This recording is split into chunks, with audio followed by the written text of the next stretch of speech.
Assalamualaikum warahmatullahi wabarakatuh. Di kesempatan kali ini saya akan memberikan paparan materi tentang mekanisme katup. Ini lanjutan materi yang pertama ya, video yang pertama. Ini video yang kedua tentang bagian-bagian dari sistem pengatur katup. Yang pertama adalah sistem standar gerakan poros cam yang dipindahkan ke katup melalui penumbuk atau batang penumbuk dan tuas katup. Ini gambarnya ya, gambar penumbuk mangkok. Ini ada mangkoknya, penumbuknya ya, sedangkan ini tidak ada. Pada kebanyakan motor ya, letak cam sedikit tergeser dari arah pusat penumbuk atau yang disebut dengan offset, supaya penumbuk akan ikut berputar ya, sehingga keausan kecil dan merata. Bahan penumbuk ya, bahan terbuat dari besi tuang khusus yang diperkeras.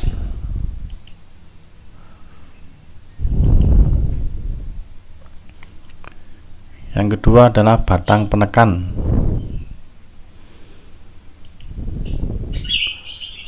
Fungsinya untuk memindahkan gerakan penumbuk ya ke tuas katup. Ya, persyaratannya batang harus ringan dan tahan terhadap lengkungan atau terhadap puntiran. Konstruksi ini ya, ada tuas katup, ada mangkok katup di sini. Ya, ada pipa patapet ini ya. Ada peluru di sini, ada pinion ya untuk mengurangi gaya gesek.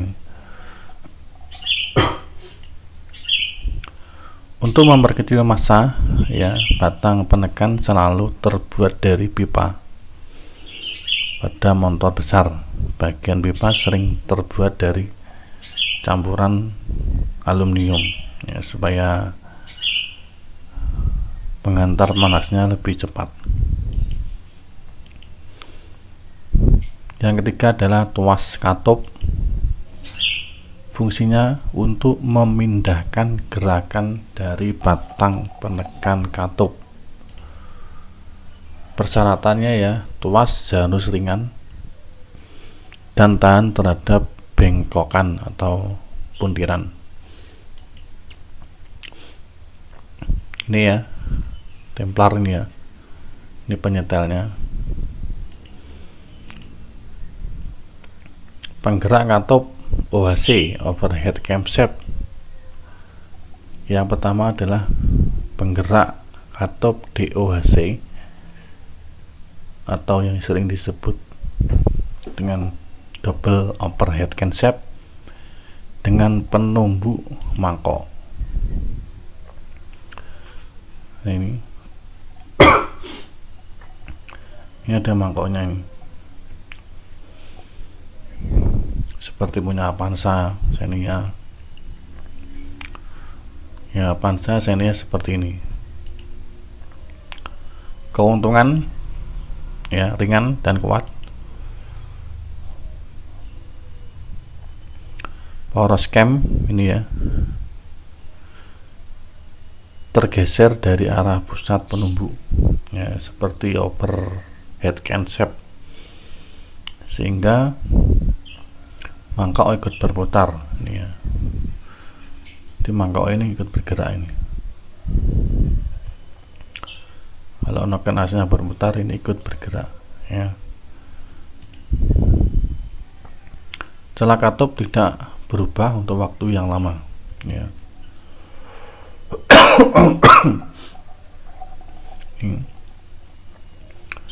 Celah katup atau yang disebut dengan SIM ini ya, ini tidak gampang berubah nih, tidak gampang aus nih ya.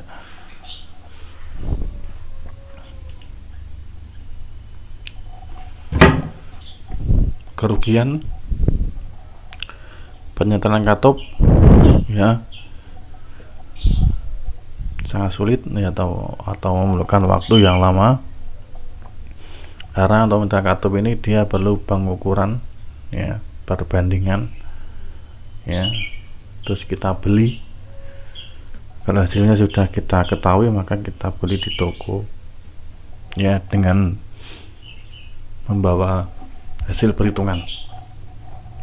Kita beli yang mendekati hasil yang kita hitung.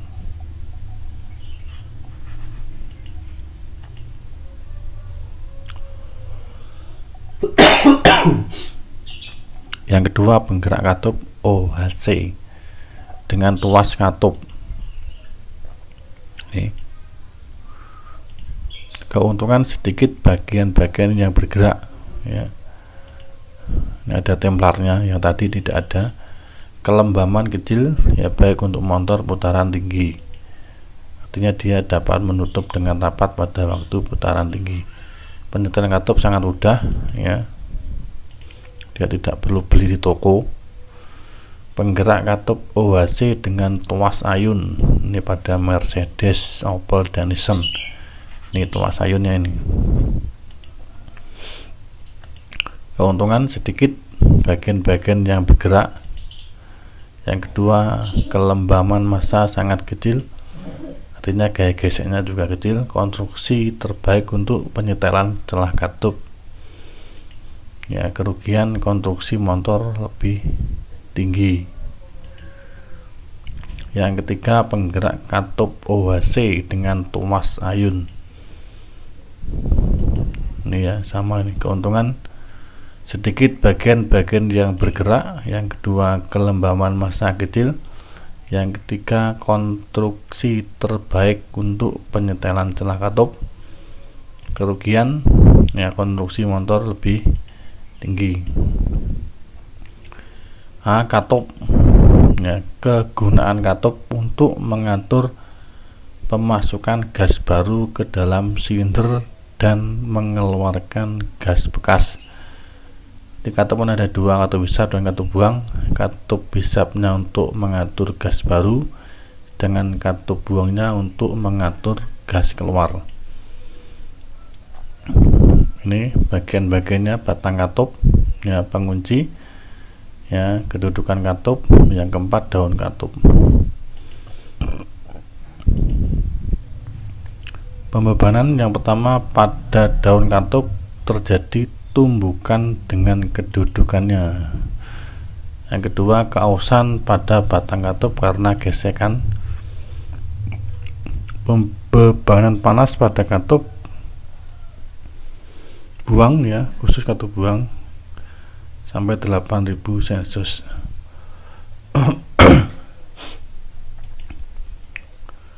Konstruksi dari katup ya, pada katup hisap diameter daun katup masih lebih lebar daripada katup buang. Di diameter daun katupnya untuk hisap lebih lebar, lebih besar dari katup buang, dengan memperbaiki pengisian silinder. Tujuannya untuk memaksimalkan volume dari isi silinder. Terbuat dari baja logam ya, krom atau silikon. Yang ketiga, bagian dudukan dan ujung katup diperkeras untuk mengurangi atau memperkecil keausan.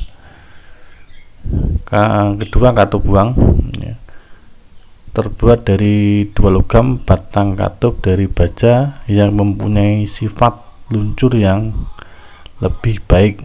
Daun katup dari baja tahan panas ya, karena katup buang ini fungsinya untuk menyalurkan, membuang gas buang. Nah, gas buangnya itu kan panas ya, jadi dia lebih tahan panas daripada katup hisap. Katup buang berisi natrium ya,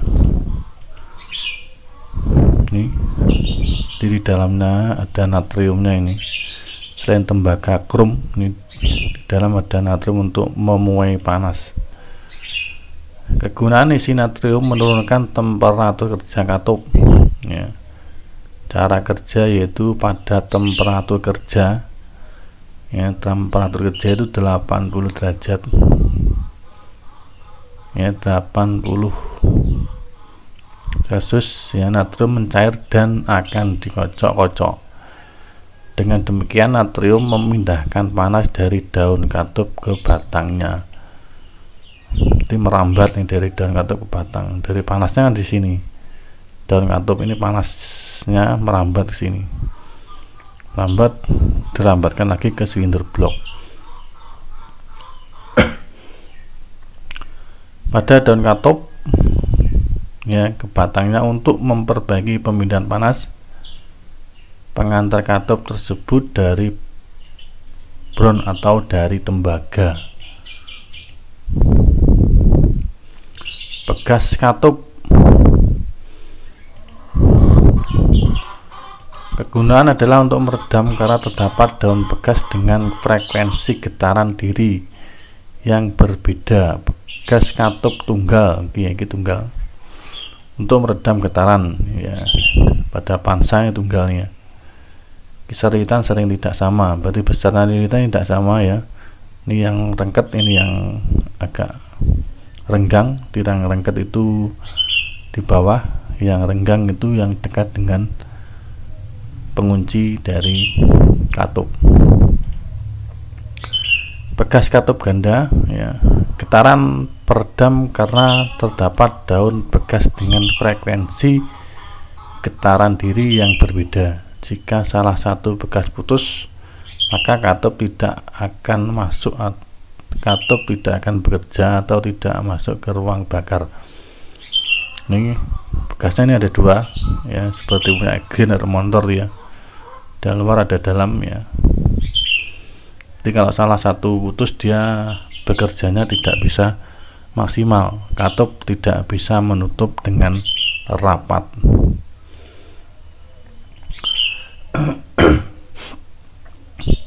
Bekas katup terlalu lemah ya, bekas katup yang lemah akan bergetar karena dia tidak bisa menutup dengan rapat.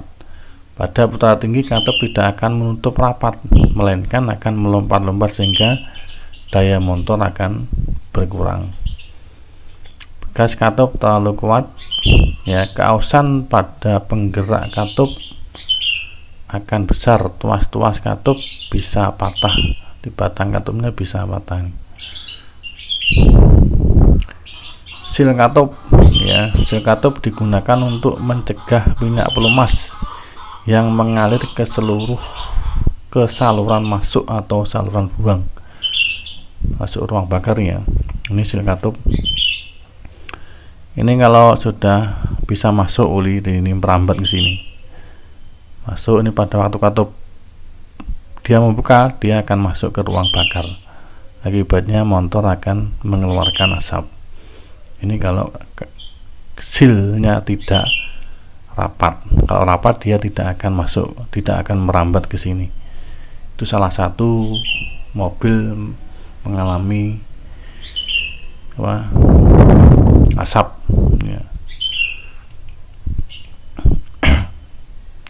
Pengantar katup ya, pengantar katup digunakan untuk mengantarkan batang katup pada kepala silinder, memindahkan panas dari katup ke kepala silinder ya. Ini batang katup, bahannya ya terbuat dari besi tuang khusus atau campuran tembaga atau bron ya. Keausan pada batang dan pengantar katup yang menyebabkan daun katup tidak rapat lagi. Jadi kalau tidak rapat, daunnya perlu disekur ya. Pemakaian oli boros, oli akan terisap melalui pengantar katup ya, oli akan terbakar ini ya. Jadi dulunya boros.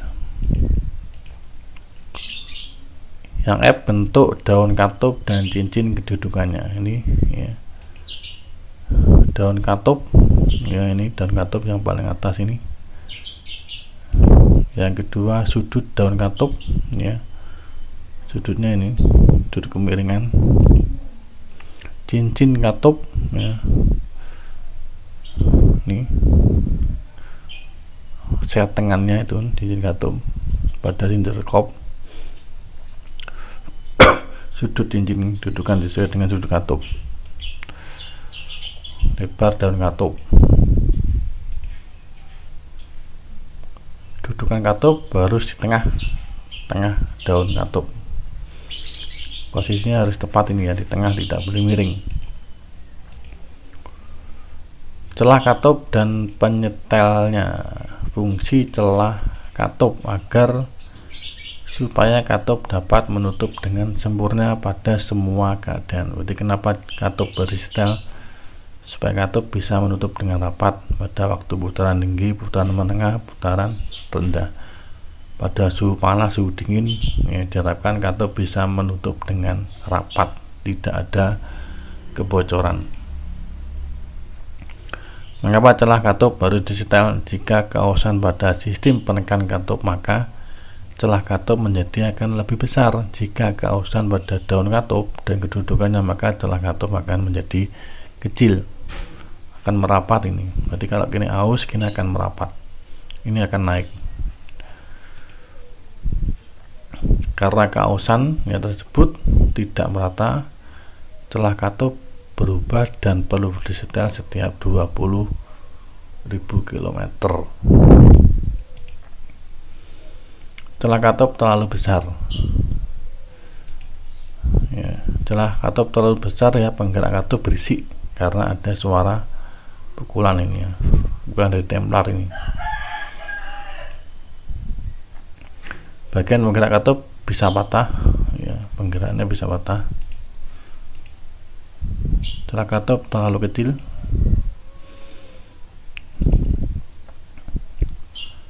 waktu pembukaan katup lebih lama dari waktu yang semestinya ya, gerak ganting juga lebih lama, mengakibatkan kerugian gas baru yang besar. Mesin menjadi bergetar ya, akibatnya idel kurang stabil, putaran idelnya tidak bisa stabil, akhirnya mobil mesinnya bergetar. Oke, terima kasih ya. Jangan lupa yang belum like silahkan tekan tombol like dan komentarnya ya, serta yang belum subscribe ya, silahkan tombol merah dimatikan ya, diklik tombol merah subscribe biar aktifnya dimatikan ya. Nanti yang belum subscribe silahkan di subscribe ya, serta loncengnya diaktifkan supaya kalau ada konten baru dari saya, kalian akan yang pertama kali melihat. Terima kasih. Wassalamualaikum warahmatullahi wabarakatuh.